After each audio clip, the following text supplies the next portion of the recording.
Hey you assassin victims that caused the First World War. I will now be ranking the studio albums of Scottish art indie rockers Franz Ferdinand. To be honest, I don't think these guys have made a classic album, so it's interesting ranking the discography.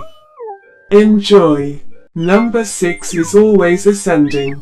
Not an awful album, but there is a good bit of weak moments on it compared to the rest of the discography. Experimental with its use of synths throughout, at times it can come off like a Talking Heads or LCD Sound System ripoff. Some of the arrangements come off sounding off-key or even atonal at times, which causes a good few musical clashes throughout. A good attempt but possibly a bit rushed.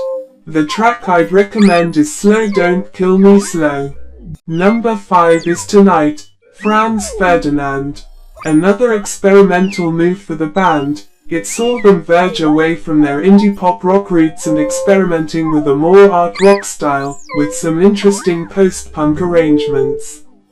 I think this band excel when they're not experimenting too much, but there is some good results on this one.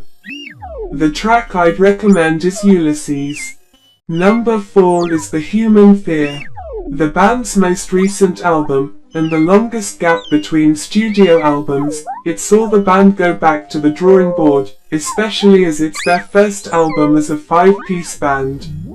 A perfect mix of their art and pop styles, it has a fine line between what they're good at and it doesn't really cross it at any time. Although it's nothing overly exceptional. The track I'd recommend is Audacious. Number 3 is Right Thoughts, Right Words, Right Action. A return to form for the band after verging away from the sound that made them popular. Overall it's a very enjoyable album with a good amount of great songs. It didn't have the impact of their first 2 albums, but it still showed that they are good at writing smart pop indie songs. The track I'd recommend is Treason. Animals. Number 2 is their self-titled. As their debut, it's a great start for the band. The album that broke them directly into the mainstream with the successful hit Take Me Out, which is still in circulation in popular culture today. The album itself has multiple other singles, and I won't lie, they are all fire and are all overly unique in their own way. I think the album tracks don't live up to the rest sadly, but it's overall still one of their strongest. The track I'd recommend is The Dark of the Matinee.